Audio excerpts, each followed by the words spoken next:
email it to myself, one page at a time. Good evening. Can you hear me? Yeah, you can hear me, right? Okay, welcome to the Thursday, March 5th, RSU 14 Board of Directors public hearing.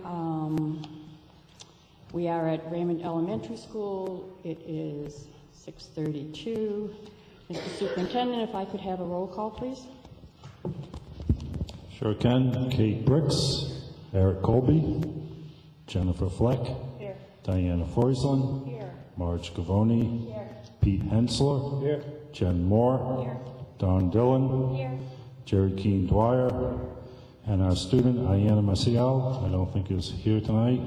And I'd like to just acknowledge that our attorney, Bill Stockmeyer, is present with us tonight as well. Thank you. Okay, if you could please join me in the Pledge of Allegiance.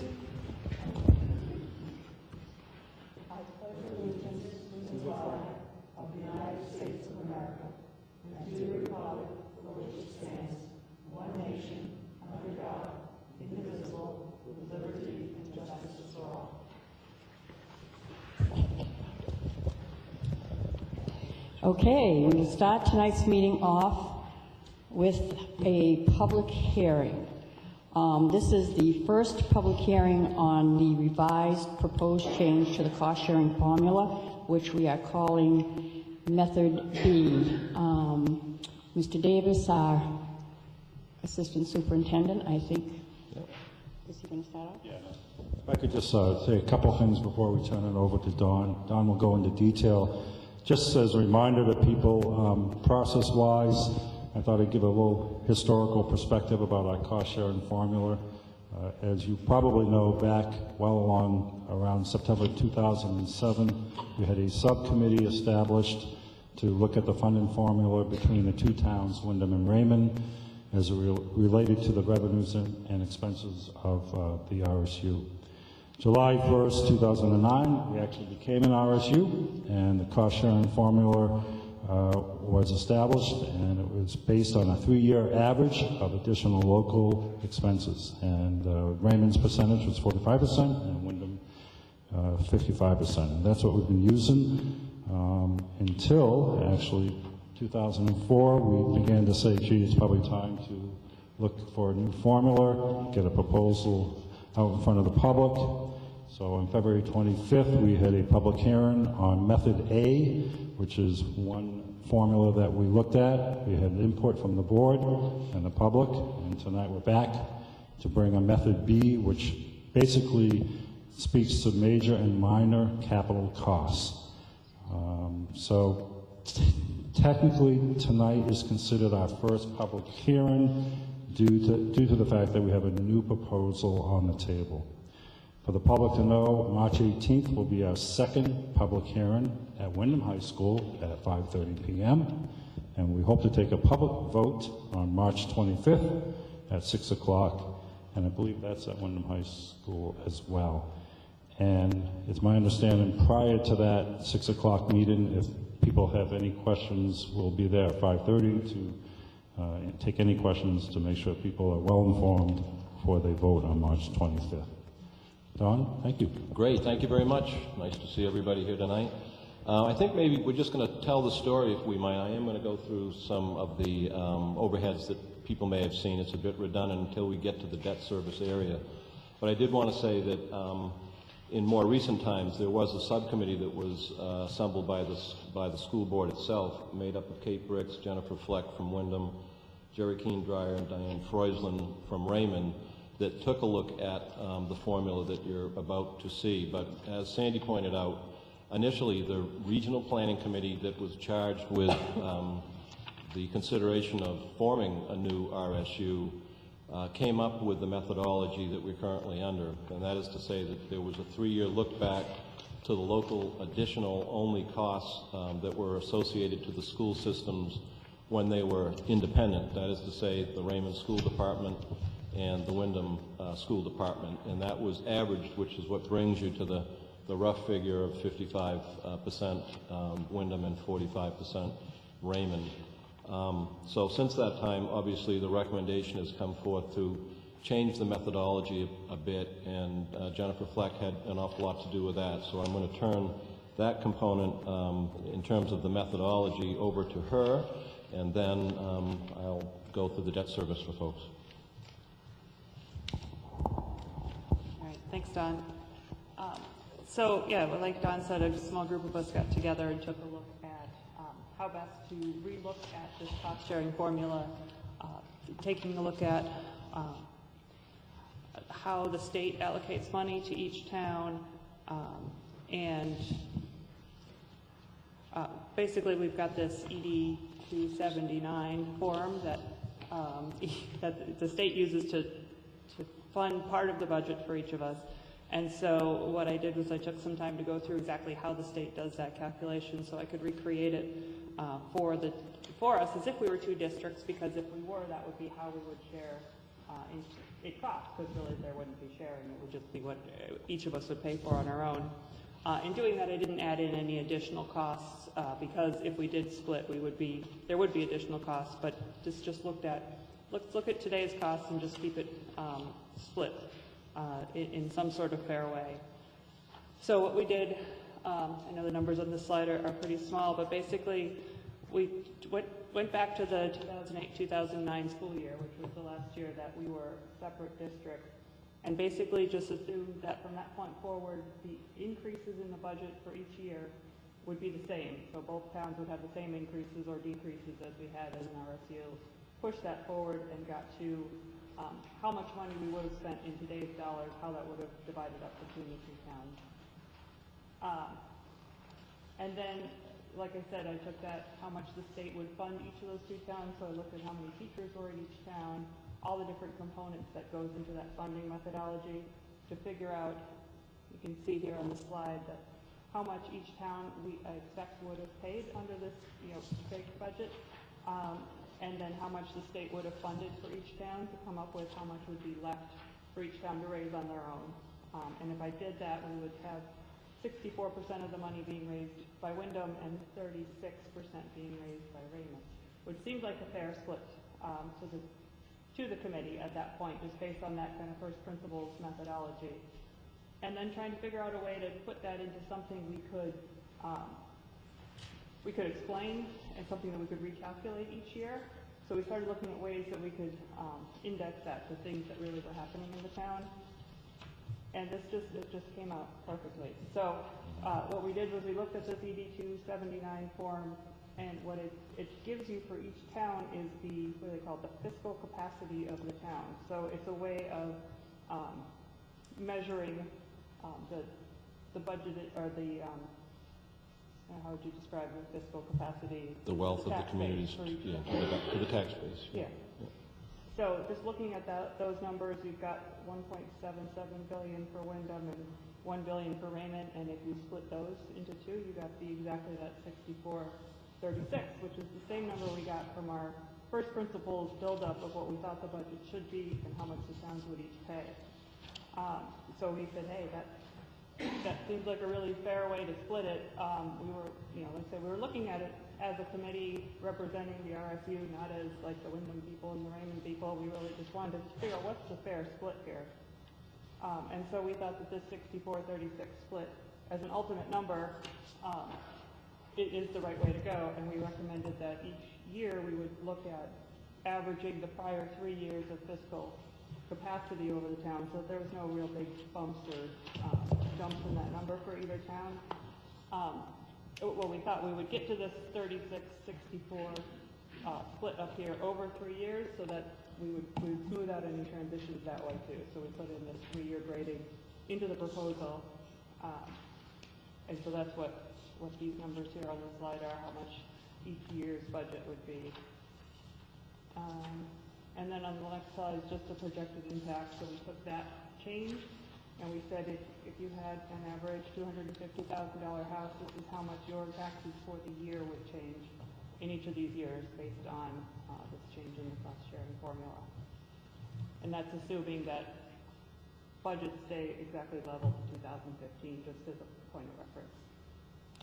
Great, thank you very much. I think what I might do next is actually try to describe the methodology of funding that does come to the school system to better get a handle on what this sharing entails. And so that's to say that the state does provide funding for education in our SU 14 through what they call the Essential Programs and Services model.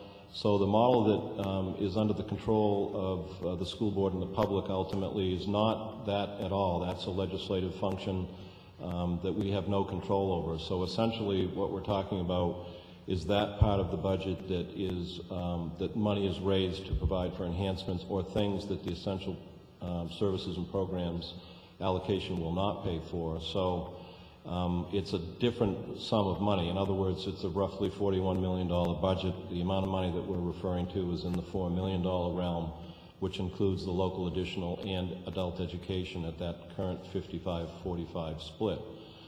So having said that, what we did learn, the RPC group, the Regional Planning Committee that made the recommendation to the state, looked at the 3-year look back, and it was looked upon favorably by the state of Maine at that time. What we've learned, we had folks come and speak to us from the law firm as to what their experience was as the funding formulas in other districts across the state. And essentially we found something a little different, which was they either looked at the fiscal capacity, as Jennifer had pointed out, which is the valuation of the community measured in terms of across the state of Maine, and the other way is through student enrollment. And some districts use only fiscal capacity, some use, I would assume, only student population, and there's probably some that also use some form of a blend of both of those. But as Jennifer pointed out, as we unpacked the formula, it looked like the best way for the recommendation to go to the board was on fiscal capacity. So essentially that's where we're at. And what I might say as we continue now on to the debt service is that in the current formula, any new construction that was to take place prior to the time that we consolidated was the responsibility of the communities. So for example, there is a note on this school that's paid for by Raymond. Notes on the Wyndham School remain paid by Wyndham, with the exception of the fact that when Wyndham High School was built, it was hoped, and there was good communication about the fact that we hoped that Raymond students would come to Wyndham High School. The core of that building was built out larger than the general population at 1,300. There was a larger auditorium, things of this nature. So that particular high school had a state-involved allocation, which was wonderful. However, the things that I'm referring to that were over and above, the auditorium, for example, had to be paid for by the local taxpayers of Wyndham. And so Raymond agreed in the consolidation to consider that as a percentage of students that go to the school. So for example, if 1,000 students are in Wyndham High School and some number of Raymond students in the 150, 175 area go, then it would be a percentage that would be paid for the local only component. So that would be the part that Wyndham had to pay, not the state allocation component. So that remains even in method B. So we're mainly focusing on method B and the change between method A and B.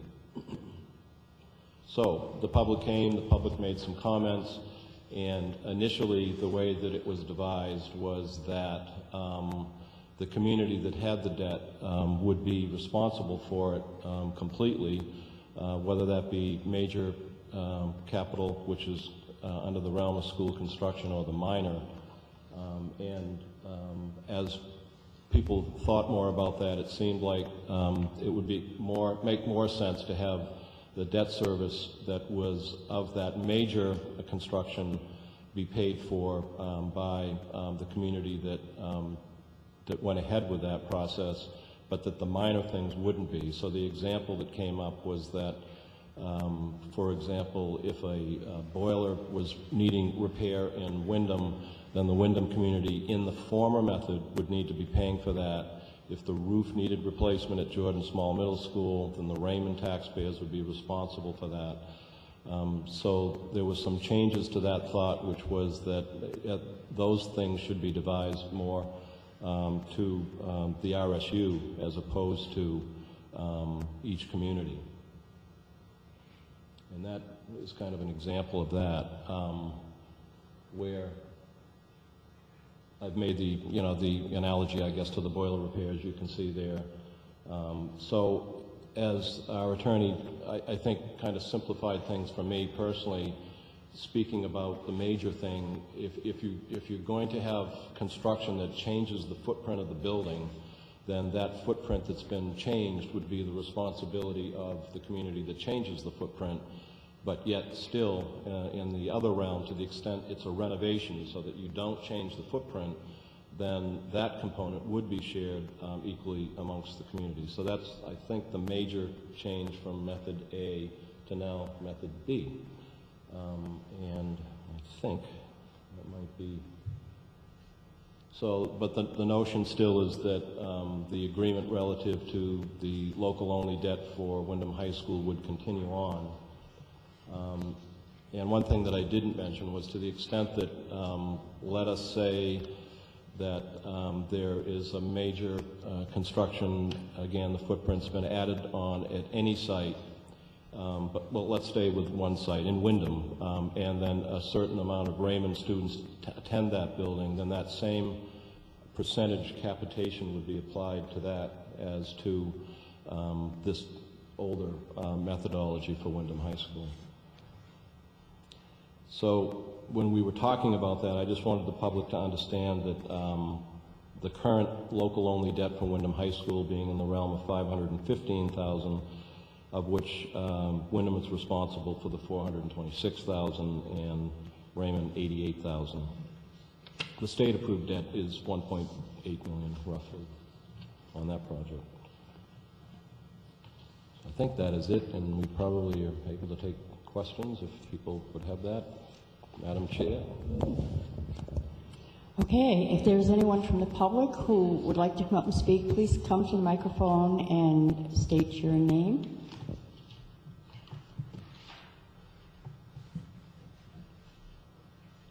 Everybody is clear. I guess Teresa, you did a great job of coming back and explaining it.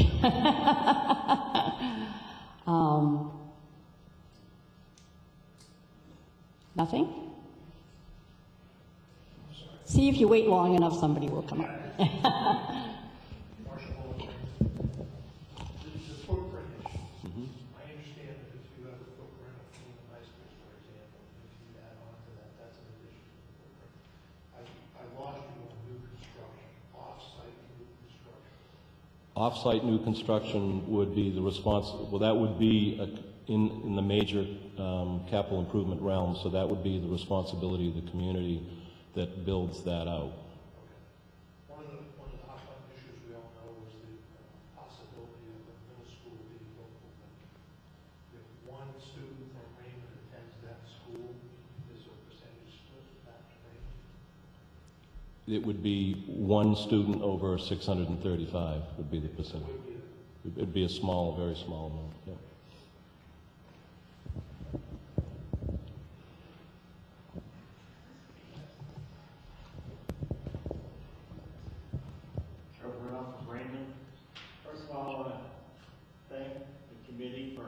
Listening to our concerns from Raymond and going back and reformulating your formula.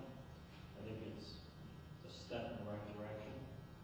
The only concern I have is that Raymond over the next 3 years is going to be paying more than they should because you're phasing in this formula.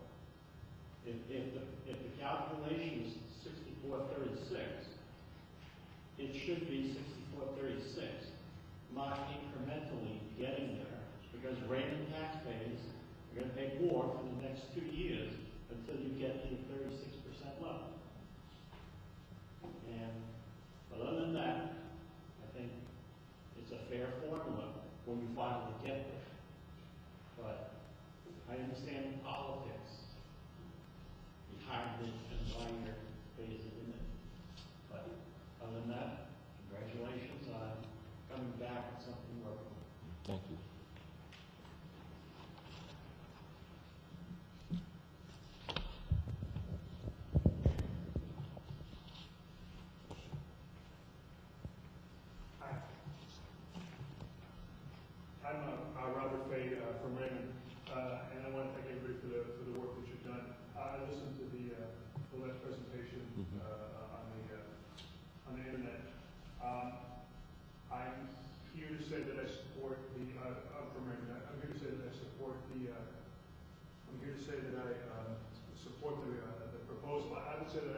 support it to the extent that if it passes, I would encourage the town of Raymond to suspend this discussion about leaving the RSU. I think that there are probably there are issues that other people will bring up. Among them, there's the idea out there that Raymond is a cash cow for the RSU.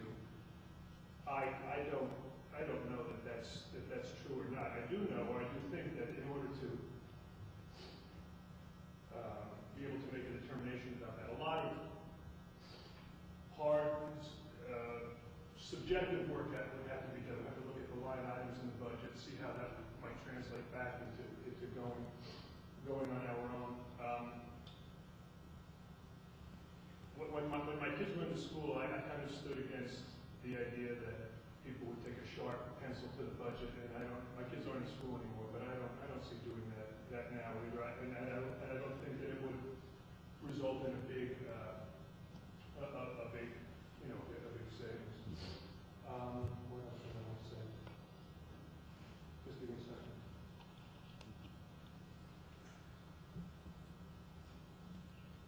Oh, the agreement. There are probably some regarding the capital arrangements. I think if you look at there are probably some pitfalls that could result. But I think that the political reality is that those things would not happen. We had a discussion the other night about it, and I thought about it. I'm convinced that those are not realistic. And regardless, if one of these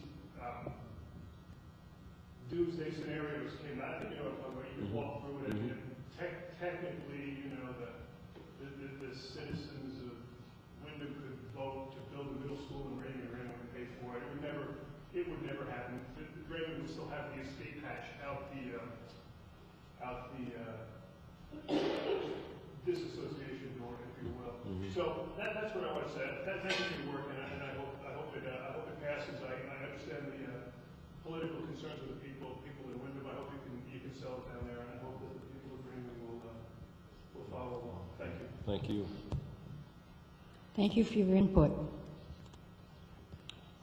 Is there anyone else? Going once? Going twice? Okay. That will close the public hearing portion of our meeting this evening. We do have to go into executive session. If I could have a motion, please. I move to approve going into executive session to consider the possible readmission of a student pursuant to 1 MRSA subsection 4056B. Second.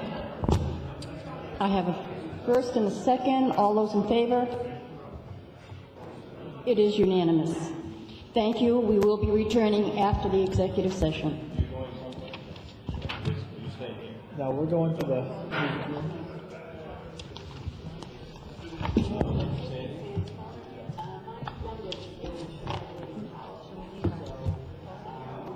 Yeah, I think it's got some of the procedures in it for the admission. Oh, yeah.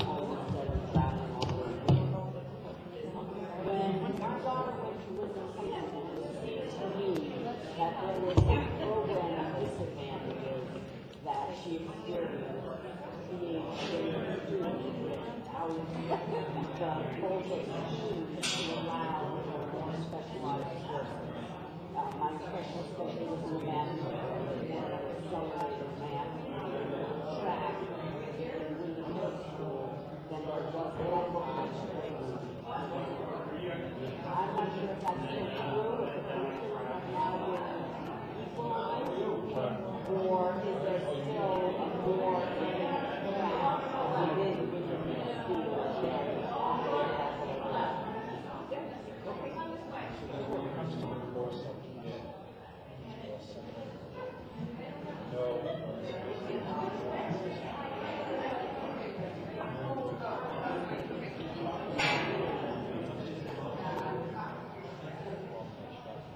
So, when the students enter Wyndham High School, have to do algebra, and go right into geometry, and then be a year ahead?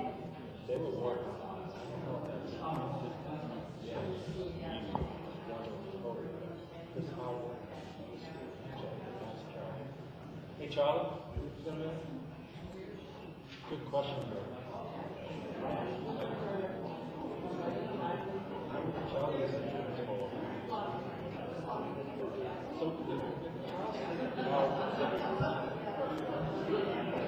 My daughter was, both of the children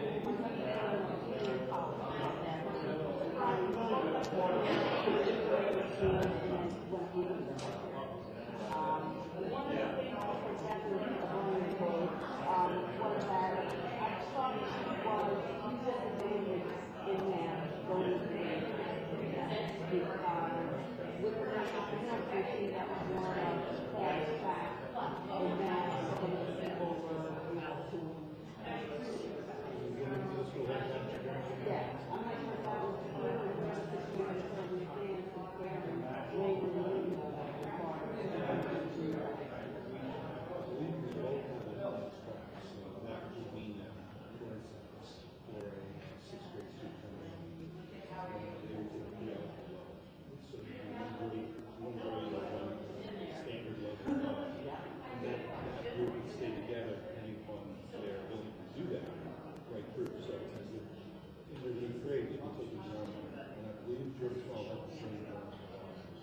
So then when they get into high school, they're ready to go into advanced algebra, and so that they can do algebra, pre-calc, calc, and statistics, all four of those? No, they can, functional statistics is not in there. I think their goal is to get everybody on the advanced track to pre-calc. So how far do the really advanced math students get? Because my daughter went to North Carolina State, and she was way behind the actual.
everybody stayed.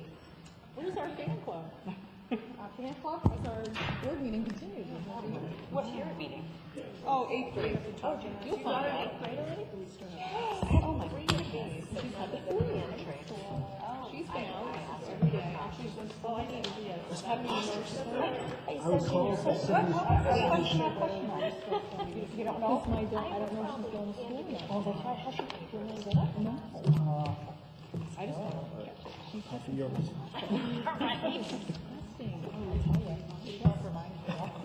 Well, we're at it. a lot of people. One of the guys who was on another board with me, has had like for a month, in fact, she went to the doctor, got some capacity, and a lot of people, she kind of can't, it's like they can't shake it, they try to coffee, and it becomes like, almost like a, like manic. In the cold,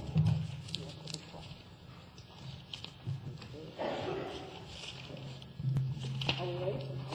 All good?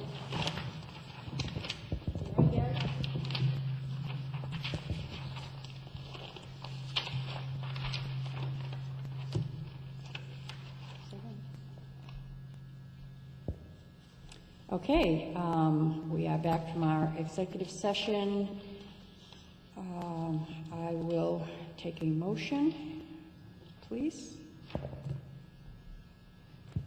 I move to approve the student under consideration be readmitted to school, and that the superintendent provide the parents with a written summary of the board's findings. Second? Okay, we have a first and second. All those in favor? It is unanimous. The student is readmitted. All right. Want to take a 5-minute break? Are they all set? Yeah.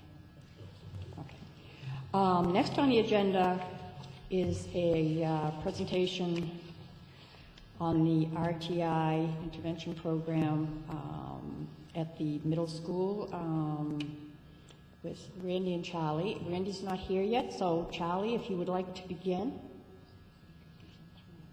Oh, well, we could. Charlie, would you mind hanging around just for a little bit if we do some other stuff? Just to give him a couple minutes.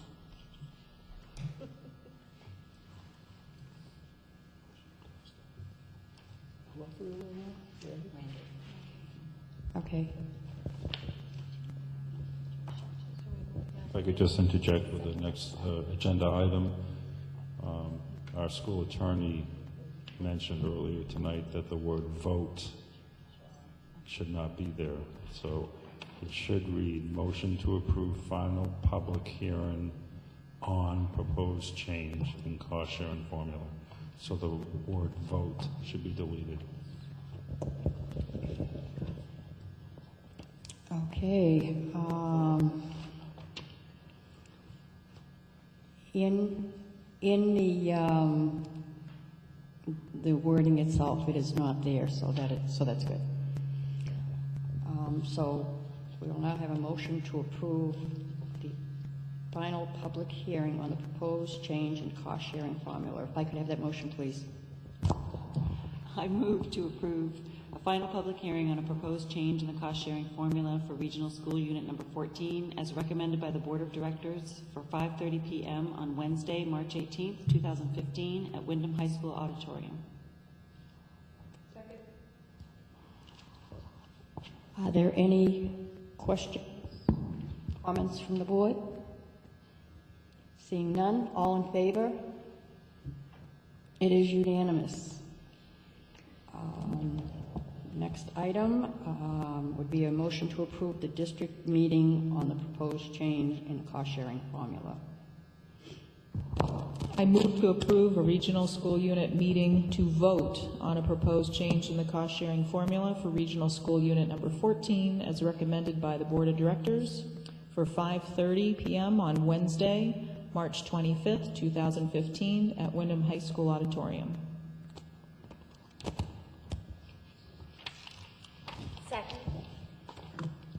We have a motion and a second. Is there any questions, anything, comments from the board? Yes, Jen? I just want to clarify, my understanding is the meeting starts at 5:30, the vote is at 6 o'clock? Okay, so just so the public knows that the vote doesn't happen until 6. Yes. The 5:30 is a chance to ask other questions. Right. Thank you. Okay, all those in favor? It is unanimous. What I have here, before we go any further, so everybody is aware, we can start at your end, Jerry. Now that we voted, those warrants need to be signed. Charlie, do you mind if we go through just the minutes, approve the minutes? Okay, thank you. We will next move on to report of the secretary. If I could have a motion, please, on the minutes. I move to approve the minutes of the January 2015 meeting. Second. I have a motion and a second. Are there any comments on or questions on those minutes? Seeing as there are none, all those in favor? It is unanimous.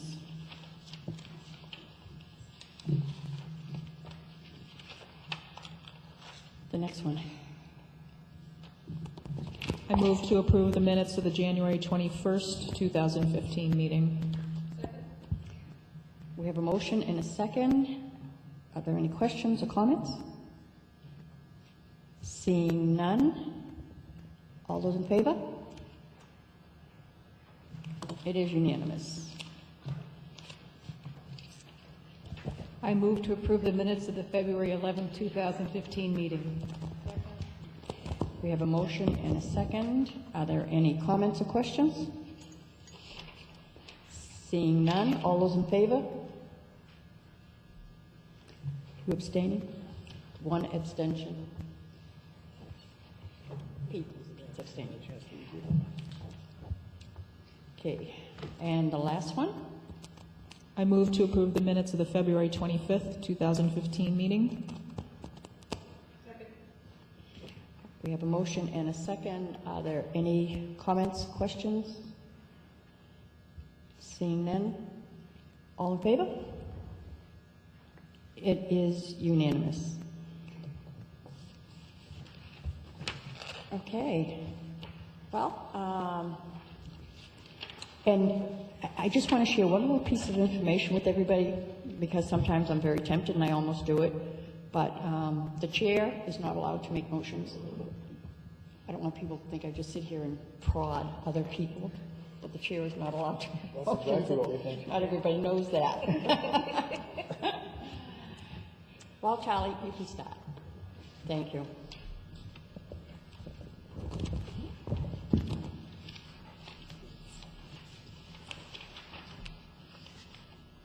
You should have in front of you a packet that ended up about RTI. And I'm coming here tonight to go over the RTI program, both in the middle and for the small. Mr. Crockett, I hope will arrive. I do have some information within the packet that Randy and I worked on together. So you should get a fairly good picture of RTI at this point. But just to go through the basics, RTI, response to intervention, really is a focused effort to improve literacy and numeracy skills for all students, but especially for those students below 40% of proficiency. In doing that, both schools have created separate class structures outside of the academic class of mathematics. And our RTL block is our reach block, and that is first thing in the morning.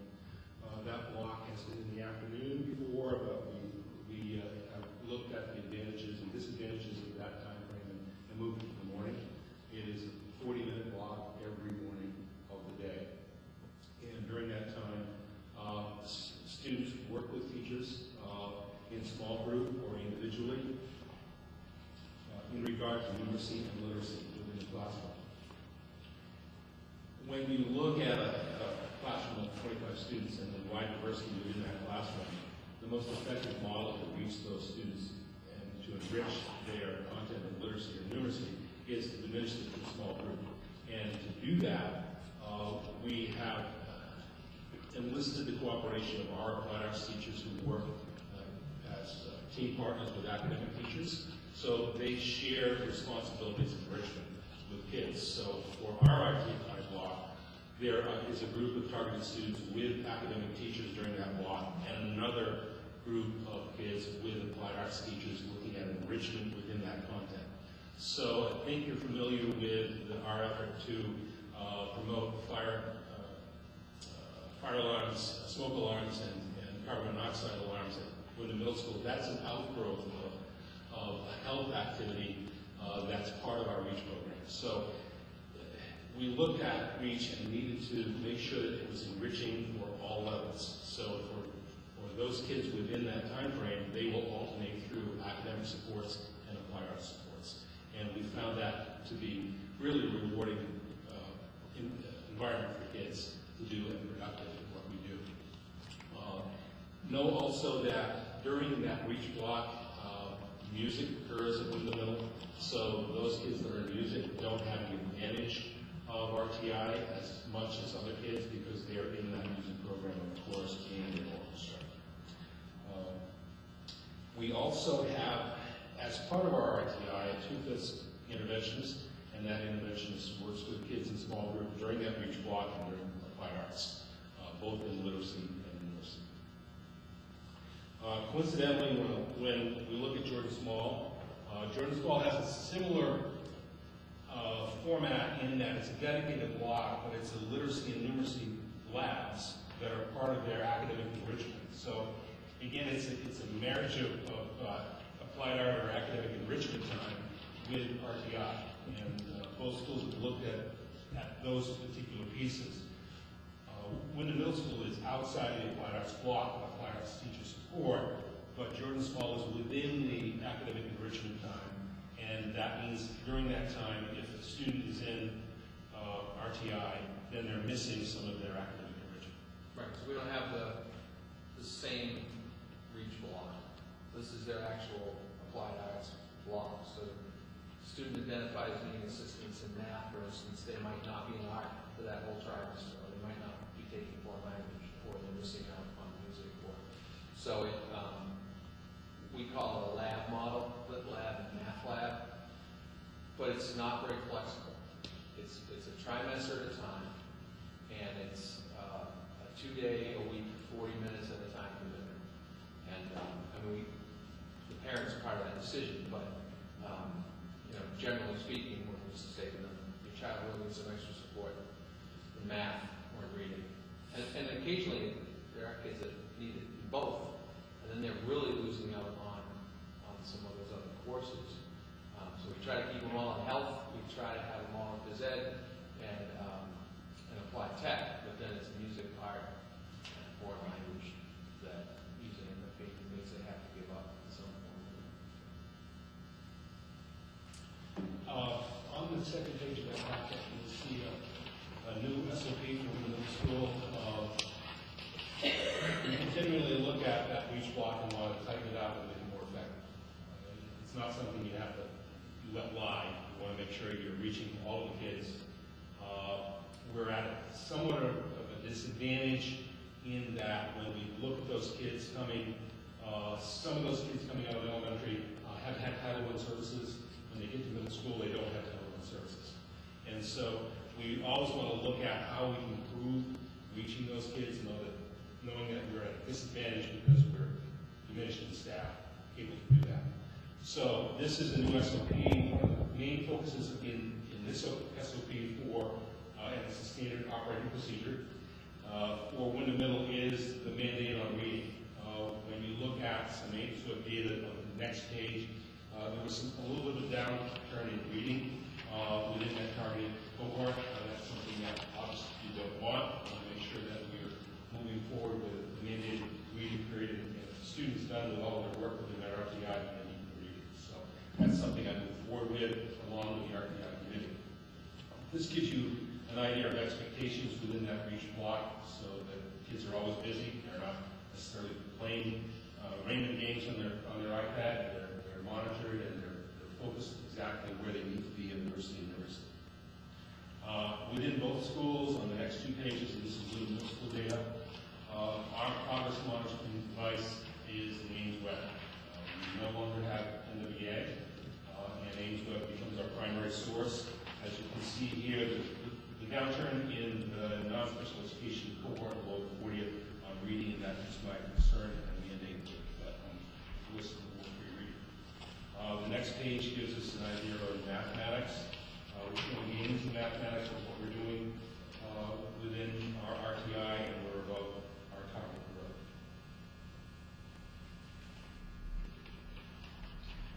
On the next page, there's a series of pages, and they alluded to the fact that both middle schools are at a disadvantage in that we don't have Title I services, and many of the kids that come in have had those services, and when they do come in, we don't have the staffing to support what we need to.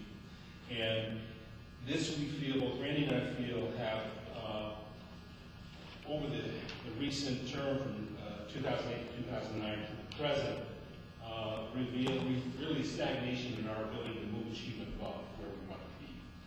We have come up, I think, 8 to 10 points from 2005, but reached a point where we're static at this point, and that we are always looking at what we need to do to make things more efficient. Yeah, and I wanted to point out that if you look at Jordan Small, 2010-11, 2011-12, you see some pretty good upward growth there. So 2009 was the first year we put the Lit Lab and Math Lab model into place. So, 08, 09, the proficiency level there is not great. So then you see some pretty strong growth for a couple of years, but now it's kind of leveled out. So when we first did those Lit Lab and Math Lab, we had about 18 to 20% of the grade level in interventions. Now we have half that much, but we're having a harder time getting the growth.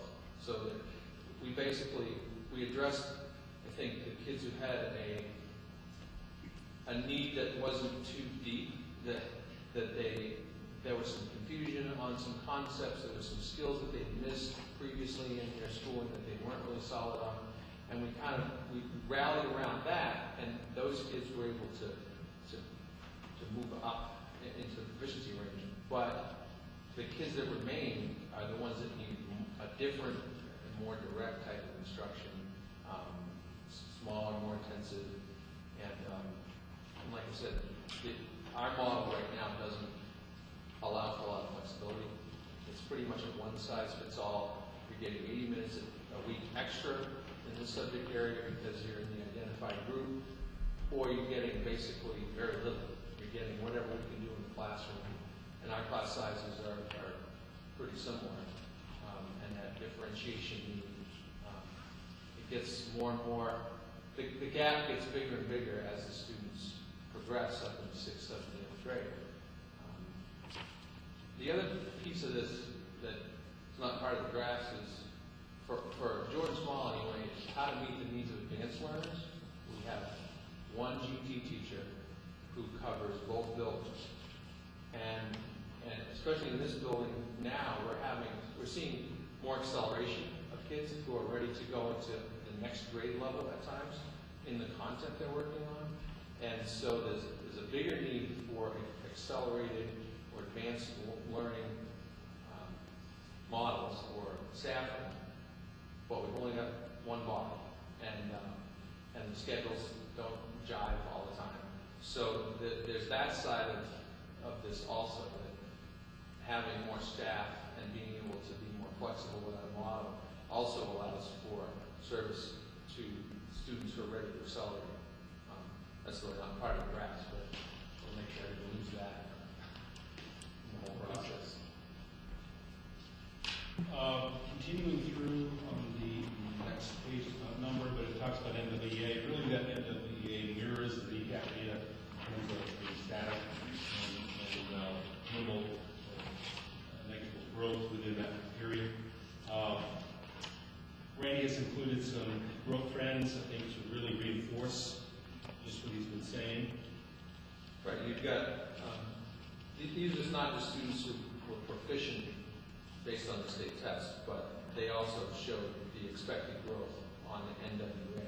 So you could be proficient, but really not moving any deeper or any further, and the NWA is how we picked that up in the past. So those numbers, I mean, the trend there looks very similar to the trend you see on Mr. Haddock's excellent graphs in the previous pages. I don't know how to use that, but I may need some intervention. But anyway, you still see that things are flat. And one of the justification pieces for it being flat, when we look at kids, and Randy spoke to a degree, kids at lower proficiencies, we're getting growth with those kids, but that growth's remaining parallel to where they are in terms of the percentages. So what that growth needs to really be is at 110% of what it needs to be, rather than 100%, because that parallelism doesn't give us any growth. So when we have kids coming into 6th grade, really that plan should be such that we want to have greater than 100% growth through 8th grade to make sure that those kids are prepared for high school. Just on the next page, just some support back in terms of the non-special education kids within the program in the middle. And given the fact that I mentioned before, we're looking at about 46 kids within orchestra, chorus, and band that are not able to get those interventions because of the fact that music is married with reach time, and that's the only time we can have music in the middle.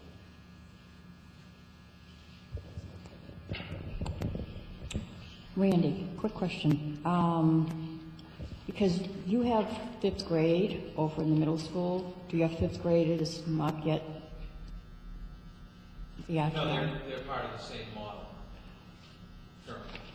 I mean, do they lose the services? It's kind of like like Charlie was saying, right, the Title I, I'm sorry. The Title I, your 5th grade is because they're over there? Do they? The state of Maine doesn't have Title I services. Title I services aren't directed towards middle school. So we're looking at the possibility of having 5th grade at this building. Okay.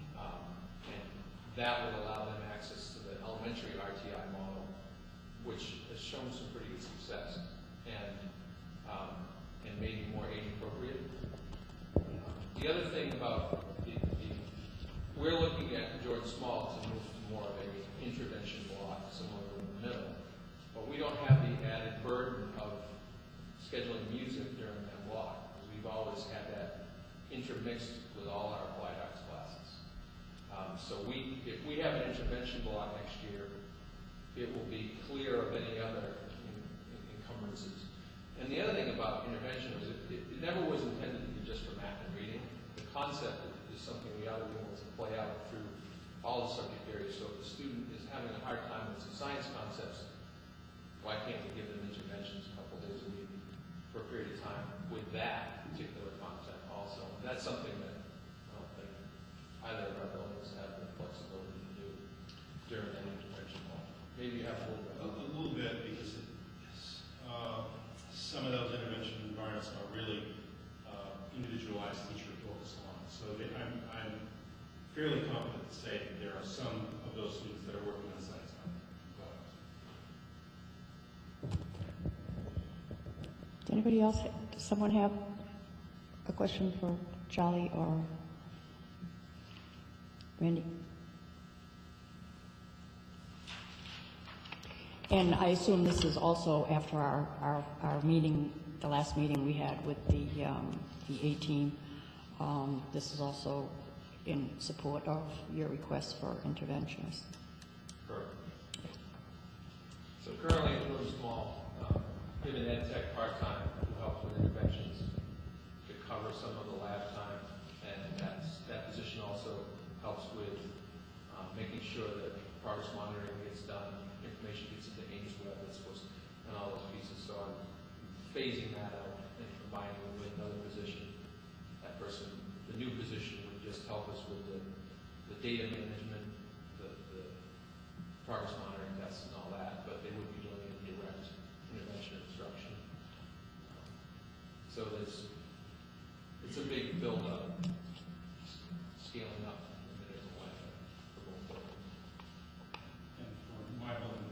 it's a restoration of the interventions that we had before. Within the same base position that we lost, we was transferred earlier, and that was replaced with the 2/5 that I mentioned earlier. The request is to make that a full-time position. I just had a quick question, and I may be getting this confused with another position, but you mentioned your gifted and talented teacher. I might be confusing this, but did we approve additional staffing for that? You did. You approved a short-term, one-year request for 2/5 because we were having a hard time, and we're still having a hard time meeting the needs of a cohort of fourth graders who are very advanced in reading and writing. I was not able to fill that position because to hire somebody who's qualified to work a couple hours every day wasn't that attractive to anybody. And I mean, if the position that I have in my proposed budget goes through at Jordan Small, it's going to be kind of a redesign for both buildings in several areas. And GT would shift more over here, which means the regular teachers have more responsibility to make sure we're programming for the advanced students. So we don't, the Raymond schools don't have as many people specializing in things as bigger schools would have. So everybody kind of has to wear, they're responsible for all those kids on both ends of the needs.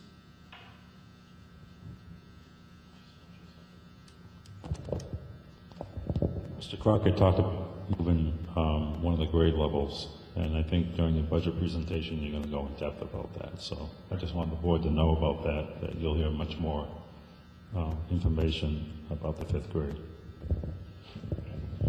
And this is also not a brand new concept because we've in the past we've spoken. This has come up, the possibility of doing that. So it's nothing brand new.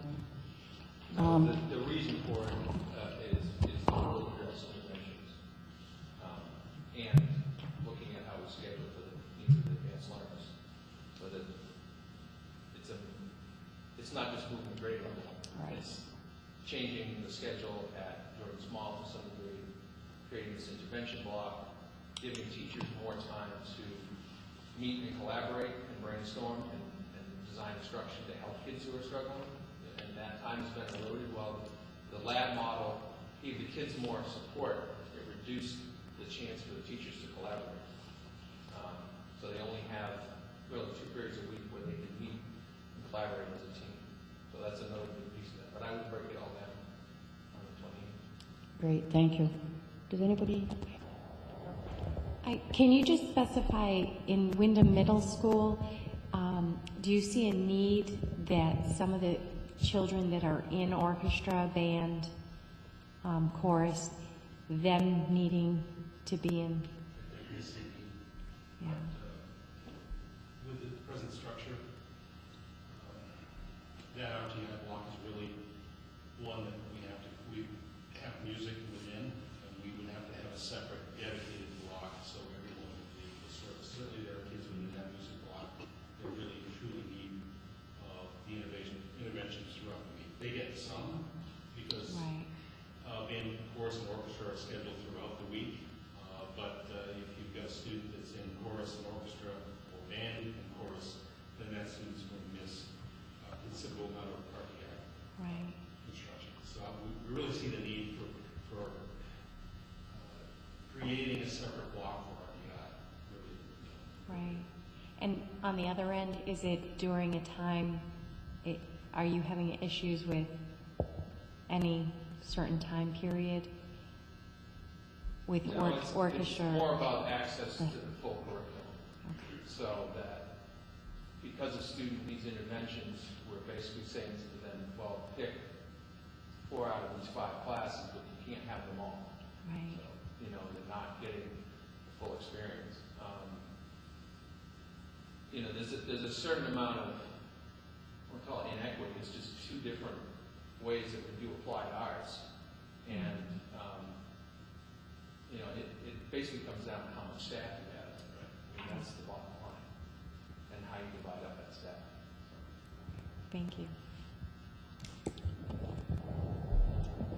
Yeah, I was just wondering, do either of you know how your level of intervention support compares to our peer schools? Actually, doing the survey, one of the secretaries is gathering some of that information now, so I can get a better idea on it. I don't have any hard data at this point. Okay. When you do get it, could you share it with us? Thank you. Can I ask you, Randy, just some clarifying questions now? I know you said you're going more in depth when you do your presentations, but just so I heard you correctly. The interventionist position, that person then would not be doing instruction. It's to help with the data, collection of the data. Is that?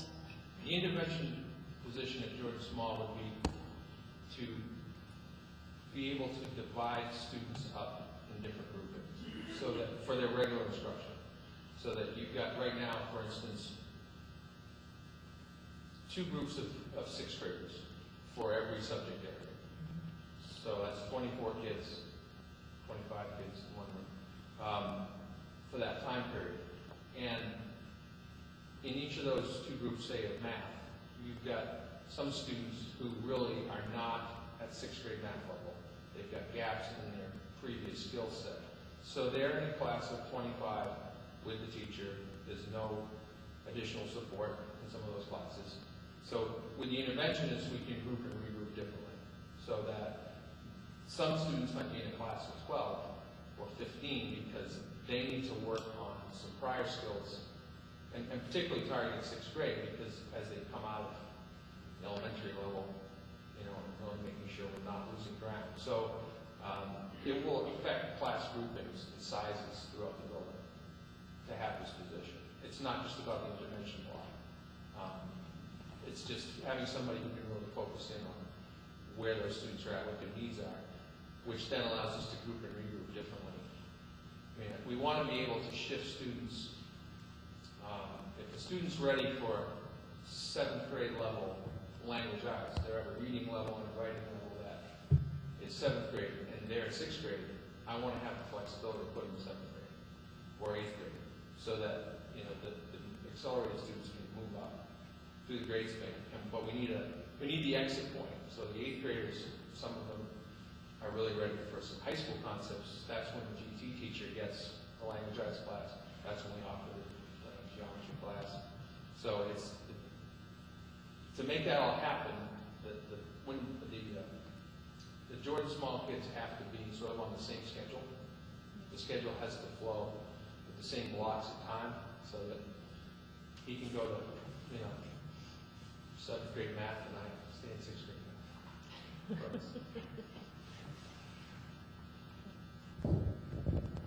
You all set? Thank you. That was very informative, and I'm sure we'll get more information when the cost center presentations are. We will now have, and I'll just go through it because I'm not quite sure. It's been a while, but I know some of the committees have not met. Finance, Jerry? We were going to meet yesterday, but we didn't meet yesterday, and so we're meeting next Wednesday for the finance meeting. So I'll be able to report on that the next time we have committee reports. As Marge mentioned last time, she and Eric and Sandy and I have sat down to talk about superintendent evaluation. I think we want to try to meet one more time with Sandy to sort of solidify that and let them back. I think we have some pretty exciting ideas and plans for moving forward in superintendent evaluation. But I'll wait until I get that a little more concrete and I'll look at that. Great. Facilities committee has not met. Facilities committee will be on Monday. So we'll have something after that. Kate, policy? Thank you. Policy committee has been working on a couple of graduation policies, and as I shared with all of you, I think we finalized the academic recognition policy, and we'll be recommending a switch to a Latin format. a greater number of students will be afforded recognition under this new format. Although it's probably ready to go, we're going to hold off on that because another policy, which is, there's so many letters here, let's see, IKAB, is that the right one? Yeah. Which is grading and reporting system. It kind of goes hand in hand. We need to have that one in place because it kind of dovetails into the recognition. So we don't plan on bringing it forward for the class of 2015, but we hope to have it in place by the fall so that we can inform the students for the class of 2016. So shortly we'll be meeting with all of the principals to discuss the reporting out because it really is a K through 12 system that we have to discuss. So the committee will be meeting with all the principals soon.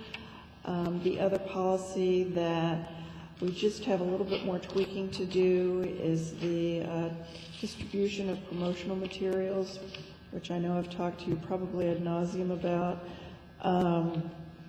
We just want to gather a little bit more data about surrounding schools and how they handle it, and hope to come with you actually for more of a discussion to see where you land with the parameters that you're comfortable with.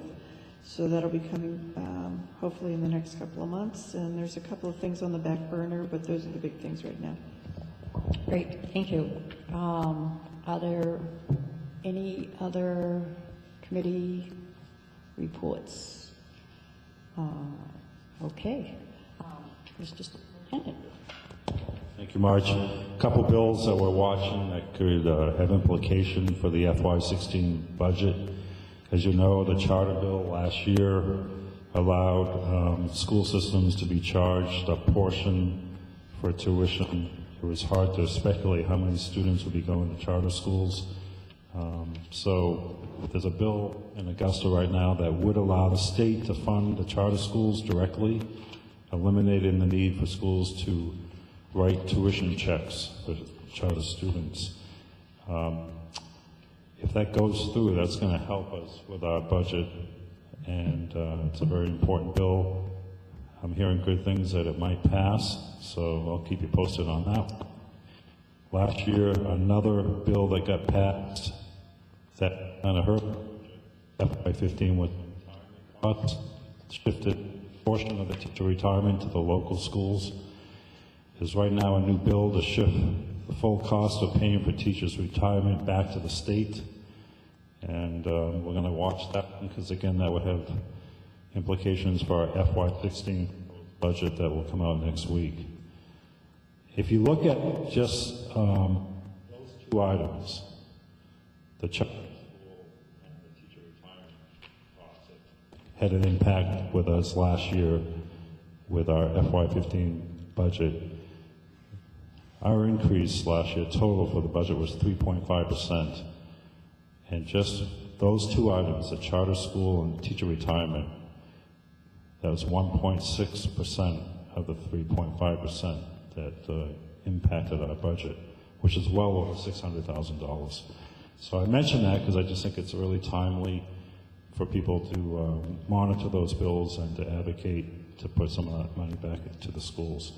The other thing I just mentioned is the link that comes out 3 times a year. This year, through our local newsletter, The Eagle, we coordinated with them to put the link in their newsletter that would go to every person that pays taxes in the town. And it saved us an enormous amount of money because we didn't have to pay for postage. So I hope that has worked. Love your feedback because we want to make sure that you're receiving the link. I think this particular issue, I don't know, they're all good, but I think this one really looked really special, and I thought the content was very rich.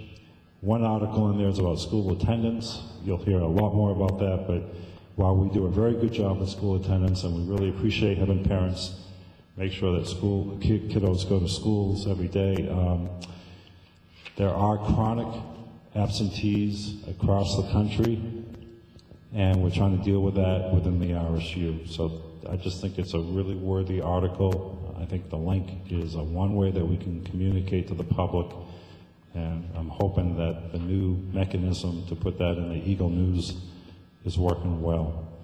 Other than that, both Christine and myself, the curriculum director and myself, will be sending you a letter early next week about the Smarter Balance assessment. And there's quite a bit of information that we'll be providing to you. We ask for your support. We have always tested students within the RSU with the main educational assessments. This is just an extenuation of that. We always want to make sure to see how our students are responding to instruction with the standards. So we have a lot of information that will come out next week about that to educate you and tell you the dates and all the good stuff that you need to know about that. Thank you very much. Thanks, Prince, and now it's working? Okay. Before I introduce Ayanna, I do believe that Mr. Howell does have presently a junior who will be joining us sometime this year, so they can take Ayanna's place on the board next year. I don't know who that is yet, but Mr. Howell does, and he will let us know. Ayanna, you want to?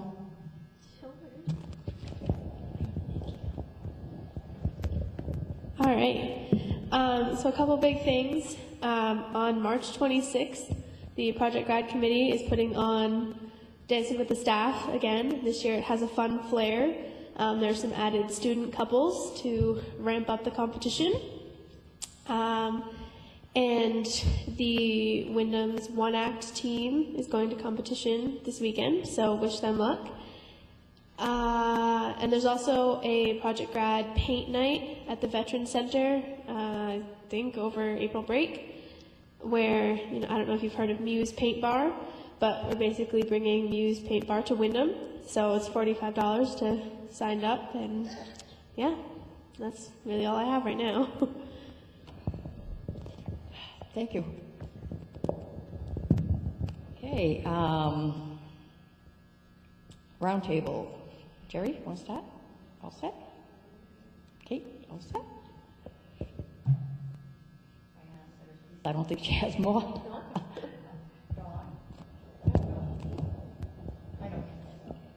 Oh, I was just going to say that we are getting into budget season, and I would encourage everyone, whether you're part of the public, whether you're a teacher, to stay educated, stay informed, and become involved.